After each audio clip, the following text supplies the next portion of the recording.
This is your Drive Time News Blast. 30 minutes jam-packed with news of the day from a perspective of truth, liberty, and justice. This is Monica Perez. And I'm Brad Binkley. Well, Binkley, I think we should start with the debate, although talking about corona deaths is always a fascinating and cheerful way to start the show. But the debate's I think they put me in a terrible mood. I just walked by the TV last night where people were watching it, and everybody's yelling at each other. And plus, I felt like I was back in my hometown of New York. Is Bernie Sanders from New York? I don't know. He's kind of from Vermont, but he sounds like he's from New York. And he's so old, nobody has his actual birth certificate. We don't know where he's from. Yeah, that could be true. It was before recorded vital statistics. Like my grandmother from Ireland, it just had the year. Right. Yeah, that debate was terrible. The audience left and went and begged to get the coronavirus afterwards because it was terrible. Well, I have fantasized about being in the hospital for a while. I don't want to die, but I would definitely take a mild case of pneumonia to get out of my household. I see. It's quite a fantasy.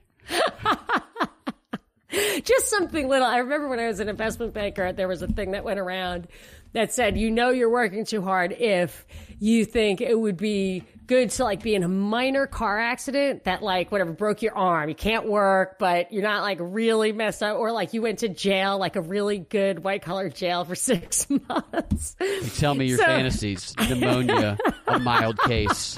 Things are bad when you're fantasizing about that. So anyway, but yes, I'm sure people were fantasizing of losing their senses of sight and hearing at that point in that debate. It was terrible. I usually watch these things the next day at 2 times speed, but it made it twice as bad. So I'm out. It's all you, buddy. I watched the first half of it, and the second half of it, I didn't watch. I watched some of the clips of it today.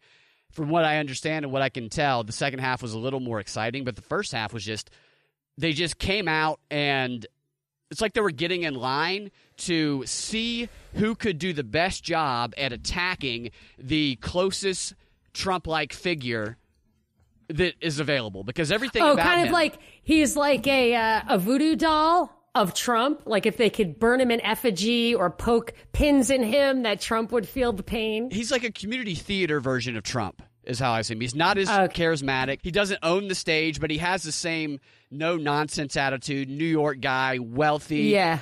Doesn't really apologize, although he kind of apologized, which screwed him over. The way he reacted to Elizabeth Warren's initial attack, I don't know if you saw her initial attack. That he's a sexist, racist pig or something. He calls women.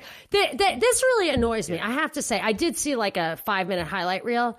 She repeated the epithets she was saying that she didn't like him saying. I find that absolutely offensive. I noticed that as well. Absolutely find that offensive. Especially if you mean it in good fun or whatever, I can forgive you. But it's wrong, and for your sensationalistic purposes, you say the one thing that, that nobody else heard him say that to anyone, right? She just said that to millions of people. It doesn't matter what she means by it. It's offensive. And she was so eager, too. The debate started off by asking Bernie Sanders about how Bloomberg says he's middle of the road and you're too radical. Are you too radical for the party or whatever? And Elizabeth Warren, from the second the debate started, was basically leaning over her podium going, call on me. I've got a zinger that I want to get out before somebody else gets it out. And then, like George Costanza and the shrimp. Right. Even in the reaction to Bernie Sanders, because everything Bernie said, it's exactly like the shrimp in Seinfeld. They go to Bloomberg for a reaction, and Elizabeth Warren is sandwiched in between them going, no, come to me for the reaction. Come to me for the reaction. I mean, she's wetting herself. You're actually doing a good imitation of her, even though nobody can see it. This is what she said. This is her first out-of-the-gate quote to Bloomberg, and she was so excited to get this one out there. She goes, I'd like to talk about who we're running against. A billionaire who calls women fat broads and horse-faced lesbians. And no, I'm not talking about Donald Trump. I'm talking about Mayor Bloomberg. And the crowd's like, ooh, they just go wild. Snap. Yeah, and I mean, although does it count that you just said what I thought we shouldn't say? What, reading the... Actually, you're fine because that's what we do. But her being indignant about it. Her saying and that. then repeating it. You know what I mean? Like, why would you say that? Right. What's her problem with horse-faced lesbians? They have rights also. That's how Bloomberg should have reacted. The problem with Bloomberg... I'm not a big fan of name-calling, so I don't really... I don't do it, but she was yelling at him for doing it, and she put it out there. You know, it's like the N-word. You're not allowed to say it. I get it. It's totally offensive. Even if you're Papa John and say, I never say the N-word, and they're like, you have to say it. I never say it. Even if you mean not to say it, and you say it, it's the de facto offensive. That's from her camp. Yeah. So then how come she gets to say something? Because it's not offensive enough to be unsaid, but it's still offensive enough because to she's fighting this ridicule fight it. against this rich white billionaire. But she wasn't the only one that said something like that. One of the moderators asked a question at one point. The question was to Bloomberg, and I don't even remember what the real purpose of the question was. I don't think there was one. But she said, Mayor Bloomberg, you were in a lawsuit from like 1999 or 2000 or something. One of your former employees said that you looked at her and looked over to another coworker and said, I'd totally do her. Does America deserve better? The question was something like that. Like, what kind of question is that? Yeah. What's he supposed to say? How do you even answer a question like, he shouldn't have humored it. He should have just gone on the attack. So what did he say? He diverted the attention back to, he didn't really apologize. He kind of says, well, I apologized when I needed to. But then he said, seems so asexual. I can't believe he would even engage in that. His demeanor was kind of like somebody who shrugs at the insults and kind of tries to appear like he's sorry, but like Trump, doesn't really apologize because he's obviously not sorry, and he knows he's got money, so he's not worried about this debate. But what he should have done, because he was set up to look, he knew what was going to happen. He knew they were going to do this. So if he's truly trying to actually run instead of just being a stand-in for Donald Trump while everybody else practices, then he should have done what Trump did when he was doing the debates, and he should have responded to Elizabeth Warren something like, and you pretended to be a Native American for your entire life so you could get benefits of this. Look, we all know, and if the crowd moans, and they will because it's a stacked audience, he points that out. Right. This is a stacked audience to make it appear as though that communism is mainstream in America. It's not. Most of America are not like the people on this stage, and you're attacking me because you don't have any issues to talk about. He should have gone on an attack. Yeah, he doesn't seem to me like he's really trying to win. Yes. I don't think that his image or identity or whatever lends itself to winning the Democratic nomination. And I do think that he's playing a little game. I think he loves the limelight, so he's happy to play that game. But it's kind of hard for him to put his heart into it because he's the big shot. He's the billionaire. He's run the show before. I think that when you look at some of the initiatives he's done in the past with his money, one thing I remember reading about years ago was he, and I think Bill Gates, put $400 million together to lobby, quote, foreign governments to ban smoking. So mind your own effing business, buddy. So this is a guy who literally wants to control the world. And when I see his ads focusing on gun control and gun crime and that kind of thing, they seem like ads for gun control. So he might be doing what I admire Ron Paul for doing because I liked his message, and I don't unadmire Bloomberg, but I question his motives. That the campaign is about the message. And I wouldn't put it past him. Him and Donald Trump probably went back a long time, probably have a lot of common friends, a lot of common interests. I wouldn't be surprised if Bloomberg wants Trump to win. I mean, Jeff Zucker, I think, wanted Trump to win. I wouldn't surprise me either.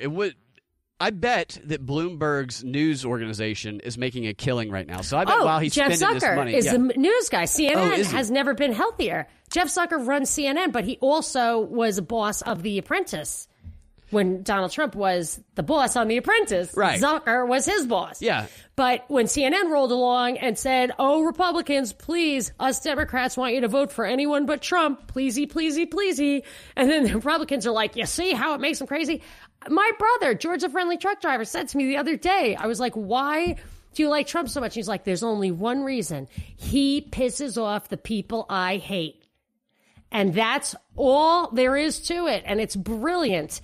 And that, if Bloomberg is running a media, I don't know how much he makes from the media elements of it, but yeah, I wouldn't be surprised. his prominence and Bloomberg News' prominence has done nothing but soar since he got into the race. So he can, while he's spending a lot of money, he's going to be able to cash in on it as well. That is so interesting. And I almost feel like Harvey Weinstein, his company was going to go bankrupt and then it got sold. I remember the Clippers thing. It went, after that scandal, went for the biggest price an NBA team had ever gone for, I think, if I recall correctly. Yeah. I mean, it's just no PR is bad PR, man. Yeah, and outside of him being attacked most of the time, he did call Bernie a communist at one point in the second half, which good, because Bernie, he's a communist in the true sense of the word. He wants everybody else to be in the factory, and he wants to sit in the back room with the caviar. Did you hear Sanders' response to Bloomberg talking about America's a great country? The most prominent socialist in this country has three houses. Three houses. That was the Bird's like, no, reel. excuse me. I have a house in Washington. I work here. I have a summer camp. I have a summer camp. What does that mean? What kind of defense is that? It's like saying, no, excuse me. But it's not that he's a socialist. It's that I believe he's never had a private sector job. Yeah. Kind of like Obama. So when you have all that money and you've never had a real job, and there's something else about that I don't like, not just that you've always been paid out of the taxpayers, but journalists, academics, and politicians who are so influential in the world, so influential, never have to really experience the consequences of decisions they make like you do if you run a company and say, hey, I put a lot of money into this, it didn't work, I'm screwed. It's totally consequences for everybody else in the world. But the influencers, the true mega influencers, are the ones who the rubber never has to meet the road. So this guy got rich for not even probably taking away value. Obviously, I would say taking away value, but not even adding value to the people who are paying his salary. Because there's really no way to know. Yeah, Bernie's gotten rich off of being an agitator his entire life. Right. And now I only have two pools, only have 3 Mercedes. What kind of defense is he giving with these houses? And then Pete Buttigieg and Klobuchar got into like a cat fight. Klobuchar was really upset with Buttigieg because she said that she started talking crackly. I think she was doing this on purpose. She started kind of going, "Why are you saying that I'm dumb?" She transformed herself. She's a weird little character. She made herself look like a victim. She had to make herself smaller and less intimidating than Pete Buttigieg because he looks pretty unassuming when you look. He doesn't look like he's going to come and threaten somebody. So she was attempting to make herself the victim of Pete Buttigieg, which is pretty hilarious, but it was just like, why am I watching this? Why am I watching this interchange right now? The interchange was about this. They spent 5 minutes talking about Amy Klobuchar last week was asked if she knew who the president of Mexico was. She said no. And they spent 5 freaking minutes talking about it. She wasn't the only one. She wasn't the only one. Pino Nieto, or whatever his name is just brought up on corruption charges. I know about the current and the past. I thought to myself, nobody knows the president of Mexico. Then I went, I bet Monica does. But nobody else knows that. And they're talking about this issue as though that's like, there's like people who are one issue voters going, nope, I was all the way with Klobuchar till she didn't know the name of the Mexican president. Who cares? What about when Gary Johnson said, what is Aleppo? And I actually looked it up, and Aleppo is a fish. But they were asking him about Aleppo. Syria, the right? City in Syria. Yeah. Yes. That's what I took. But it still wasn't a deal breaker. I don't care.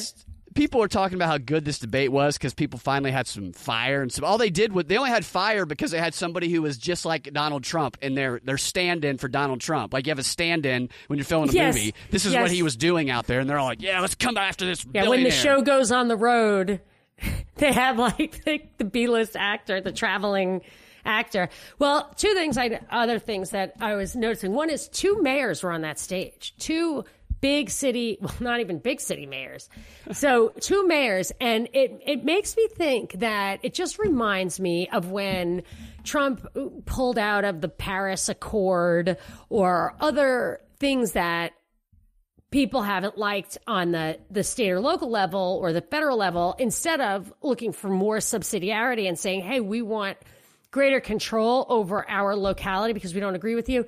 Mayors have reached out into international mayoral conferences, committees. They get their marching orders from these globalist organizations, which I don't know specifically, but I feel like the World Economic Forum would be one, perhaps. The Bosch Foundation might be one, the Rockefeller Foundation, but the UN does stuff like that. The World Bank will have international meetings like that. I don't know who does the mayor one, but there are international coalitions of mayors, and they reach above the federal and state layers to plug directly into what is this, I think, beginning to coalesce as a world government.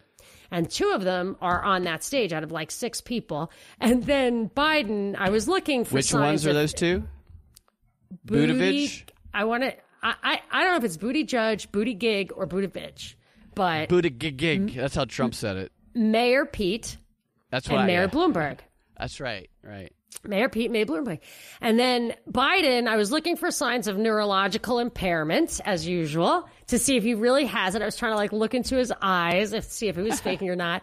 But then people started heckling him. Did you catch that? I did. Yeah. What were they heckling? I don't know. I couldn't hear. You couldn't tell. You couldn't hear it. Yeah. He hardly spoke at all. He hardly had any time. He's done. He's done. He's like, you know what? I did this. I'm just going to I can't leave as soon as dinner's finished, but as soon as dessert's finished, I'm out of here. When they were I'm not even going to eat it. When they were talking about the name of the Mexican president for I feel like this debate went on forever, and it was so empty and useless and meaningless about, well, did you know the name of the president? Well, you didn't know the name of this. Well, what about this trivia question? That was like the Sarah Palin trick. What's the Bush Doctrine? She didn't even know the Bush Doctrine. It's like she didn't know what you were thinking and calling the Bush Doctrine. Yeah, it's a not gotcha like she question. Didn't understand what the Marshall Plan was. She didn't know what the Bush Doctrine, you know what I mean? It's like, what the fuck is the Bush Doctrine? I still don't know. What is the Bush Doctrine? Who knows? Right? So I know the president of Mexico, but I don't know the Bush Doctrine. What's the Bush Doctrine? Blow people up, make it look like it's their fault? Perhaps. I think that's a lot of doctrines. I think it's as good as anything. That's what she should have said. But she did. She gave an answer, but it doesn't matter if they kept going. And I do not agree with her politics, of course. They kept going back and forth to the other side of the stage during this debate, and they keep passing Biden with the camera, and it's almost like Biden, every time the camera passes, just has his hands up in the air going, hello, I'm the only person who knows the president of Mexico here. Hello. Yes, right. He's got I bought him the garden in his backyard. Yeah. So yeah, is there anything, could there be anything? Oh, the only thing I thought was that Bernie Sanders, who's pulling away, I think. I mean, maybe Bloomberg swoops in and steals it from him, but if Bernie Sanders is the guy, then he's the only person who hasn't actually outwardly suggested that Stacey Abrams be his sidekick. But I, of course, think he wants AOC. Maybe they'll try to break the age barrier and get AOC. But he's going to die. You know, statistics would say he's going to die sooner than Doctor said my heart is stronger after my heart attack. All right. Well, there you have it. But whoever's VP is would be a very important selection for just medical. You should name Biden as VP. Oh my gosh, that would be so funny. Then who gets the Pelosi? That's how we get President Pelosi. That was my obscure prediction. But she's 80-something. That's what I want. I don't want anybody under 90 in that presidency. Yeah, Dianne Feinstein would be like communist China, ancient communist China. Okay, look, so coronavirus, yada yada. I got a couple of things. I'm fascinated with the coronavirus. I do too. I'll tell you why. Too. You know why I'm fascinated? I had to retweet the Johns Hopkins call to action. It's just 2 pages. It's not that much to just go to Monica Perez Show on Twitter. Because every day when I read the newspaper, there's I think back to the call to action. It's we need to demonstrate to international businesses that their bottom line will be hit if we have reckless, unthought out, unprepared for trade and travel restrictions. So in today's newspaper, international airlines are being hit hard, reducing growth expectations. And then another thing, straight out of Event 201, it's out of the action items, the Johns Hopkins action items, that short couple of pages, it says we need to make people aware of medical supplies, that we need, massive stockpiles, distribution, manufacturing on the fly, and that it isn't just masks or it isn't just hazmat uniforms. You don't know what you're going to have shortages of. So at first we heard about the masks, and now today it was protective gear. And then there was another one about local communities trying to deal with self-quarantined travelers in the United States. Yes, and how they're overwhelmed and they just don't have the manpower for it. They don't really, like, I was looking for the words, they don't have a plan. I didn't see those words, but it was very clear that, gee, these people are trying their best and they just don't know what to do. They need to be able to plug into some emergency orders. That's what stuck out in my mind too, that article where it was talking about how state and local officials, they're collecting the information on people who are going to be self-quarantined. They're getting it from federal officials who screen them at the airport, and they're starting to implement these tracking measures. We talked about how China's doing the overt, extreme mass surveillance, authoritarianism, and how other countries are mirroring what they're doing to a lesser extent. But if this continues to go on, those attempts will fail. And they will say, well, we better do something harder now. We better do something more because what we tried did not work. And, for example, Chicago has implemented an electronic registry where they're going to be monitoring people. They're going to have basically a China database. Is introducing an app that does that. Right, an app that and will tell you like where they rating. are at all times. And oh, my God. They're talking about how the effort is straining the local budgets and they're running out of money, and how stricter measures, because if based on the continuing spread that some health officials believe that they're going to be on high alert for a long time, so they're going to have more aggressive response for this to be sustainable. There was another thing where I saw in today's news that different countries are getting together for information sharing agreements. Yes, I saw that. On their citizens. So this is the thing about China. I was on Free Man Beyond the Wall yesterday, so it's probably out. Pete's show, Pete Quinones. And we were talking about like all these crazy videos coming out of China, like people being hysterical. And as we were talking, it occurred to me like people were being hysterical about how China's not being honest about the severity of the crisis and they're not handling it well. And then other videos are coming out of them blanketing entire cities with antiseptic fog and having drones at your door. So I'm thinking the people supposedly are freaking out because China's not doing enough. And what China's doing is unbelievably crazy a lot. Too much, in my opinion, because I think this is ridiculous. And the more you panic people, the more they go to the clinics where they're going to get sick. But I just imagine China saying, oh, you want more? We're happy this ain't enough for you? Here, how about this probe? I'll show you where to put it. Yeah, exactly. Yeah. Instagram, which is owned by Facebook, what they're doing... maybe that's it, an RFID, like a medical... Hillary used to want that, an embedded medical chip. They're giving people red bracelets and yellow bracelets that were on that ship, the Diamond Princess. People are getting... Actually, this might be in China. They're getting 3 different types of bracelets to determine whether they are the apps are color-coded exactly like that, too. Yeah. So that's getting one step closer to implementing the chip system so it can just be automatically registered as soon as you cough or as soon as you sneeze or something. But Instagram, which is owned by Facebook, they have been rerouting people that click on the hashtag coronavirus hashtag to, quote, more credible sources. It says when people tap on a hashtag related to the coronavirus on Instagram, what will surface is an educational pop-up with credible information, and they are doing protective sweeps, Facebook is, on Instagram and on Facebook, in order to remove or block the spread of hashtags that is spreading misinformation. Oh my gosh, all of those words were triggery contagion words. Mm-hmm. I mean, was that what you were noticing? Read it again, like spread. Oh, yes. Yeah. You know what I mean? Like, yeah. I feel like it's like to inoculate the internet from dangerous info, like. Right, because the virus. They're trying to sterilize it. They call and misinformation a virus. It. When they talk about misinformation at these educational things that's run by like Google and all that, they call misinformation a virus that spreads. I have to tell you about these 2 things. A WHO video montage that Pete sent me before I did that show with him yesterday. And then another video I saw, Dr. Shiva.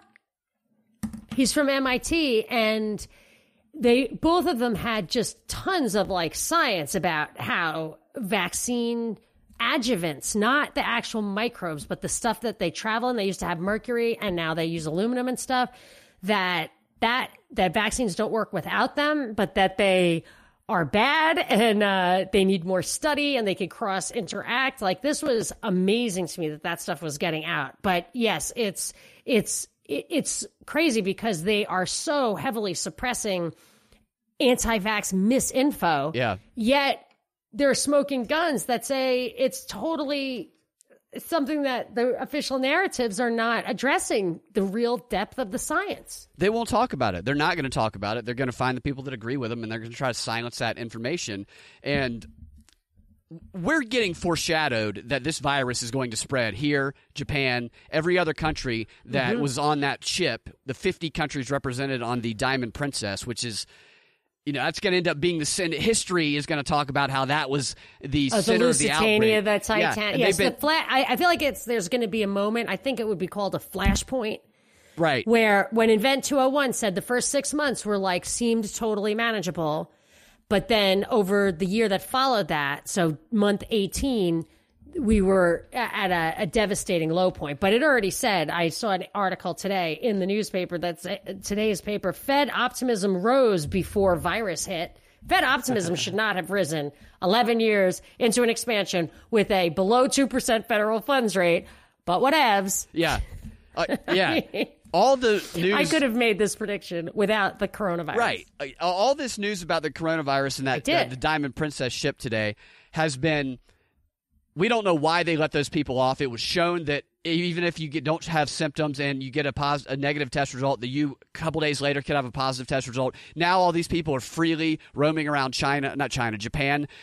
And the only measures of quarantine or check is that the Japanese authorities are going to contact them every few days and check and see if they're infected, which I find an odd thing. You release ridiculous. 500 people. It's 500 people who have been released in China. And they're Japan, sorry. And they tested negative, but as we know, and as authorities are saying, it's very likely one of them is going to test positive. Of course one of them is going to test positive. And if you think it's necessary that you need to call and check on them every 2 days, then it's probably not safe to release them. And Japan is not overwhelmed. They could have them in 500 different hospital beds. Yeah. Or hotel rooms or something. But, well, I don't know about that. But did you hear about the Japanese couple who died of coronavirus? That's the how old they're couple, saying 87, 85. Yeah. They were on that ship. Right. They were a married couple, and did they die on the same day? Is that what we're... the details about that death are so scant. Yeah. And it must be pneumonia that they died of. You do not die, you know what I mean? They were killed by being held on that ship. Well, they tested positive before the quarantine went into effect. Well, let's just say this. The quarantine went into effect February 5th. They were evacuated February 11th and 12th. Okay. They tested positive February 13th because it only takes 1 day to test, which was one of the curious things in the reporting about what I'm going to call the Corona 14. The 14 American evacuees who tested positive but were still allowed to go into the general evacuation airplane. But the question was, why did it take 2 to 3 days to get their results back? And then when they did get the results back, why did they let them on the plane? The reporting on this is that it only took 1 day to get the results back. I don't know what's more realistic. It's like Monty Python comedy of errors. There's no real story. Yeah. Everything is when facts move, this is a sure sign of a psyop when facts change. Yeah, and the reporting changed again. The way that they record what... did you see that? They changed it back to the old... Oh, my gosh! It has changed 6 times. The way that they measure who has coronavirus? Yes, so now, yesterday they eliminated being able to use a chest x-ray as a diagnostic measure, which makes no sense at all. That's like the ultimate diagnostic measure. That's crazy not to use that. That determines whether you have pneumonia, which is the big problem. So... yeah, so it's changed 6 times. So there is absolutely no way of evaluating the actual trend. The vectors of a disease are so important, and they're not restating them. Just you're better off to not change it. You know what that begs Just don't change it, even if it's inaccurate. At least continue to take the same take at least the new stat, go ahead, but also continue to track the original stat throughout these changes. So at least you have some sense of magnitude, vector, location, whatever. This begs for something straight out of the Event 201 simulation, something that you've talked about. A global health organization, universal standards of measurement, of testing. Good point. You got to have a centralized organization that determines all the rules. Yes. Didn't they call it the global pandemic board? Yeah, something. They gave it a like name. That. Yeah. Of who should be calling the shots on all of this. So I feel like even though we are a little bit over since I teased it yesterday, yes. Should we get to your? Yeah. Mm-hmm. I want to get your libertarian perspective on a story out of Santa Monica, California, where secret porn videos are being filmed inside of a public library that's open during the day. And obviously this has sparked some outrage among the citizens that live in that Santa Monica County. But while they don't want, kids, there's a kids' school right by there. In the porn video, which was on Pornhub, the female actress goes outside of a school and exposes herself and commits a sex act with an unnamed man, and then they go into the library and they commit a sex act. They some voyeurism that they film and they put on Pornhub. And the neighbors are pressing police on social media to arrest these people for indecent exposure. But the problem is, this is what the lady who lives in that community said. She said, when I told police about this, they basically told me, well, it's just a misdemeanor unless you can catch them in the act of doing it. So it's really just nothing we can do unless you catch them in the act, which is funny on one level because that makes you wonder, well, how did they know it was happening? Well, because someone in that community was watching Pornhub and goes, that library looks familiar. Yeah, in the it's there's a video of it. So somebody was looking at porn and realized the porn they were looking at was the library down the street, and they had to tell some neighbors, say, hey, a friend of mine said the library was in porn. I didn't see it or anything. And so so they have to catch them in the act, so they're doing it covertly. Which is it's creepy if you're in a freaking library and you look over and two people are banging. It's just not something you want to see. But I'm interested in. And is it on the table? Like, where are they doing it? Are they cleaning up after them? Does it have a little Lysol That would be very, very out of the character. You're gonna get a little coronavirus there when you're reading your kids' books. I don't know. I want to know what your libertarian perspective is on the public decency question. Yeah.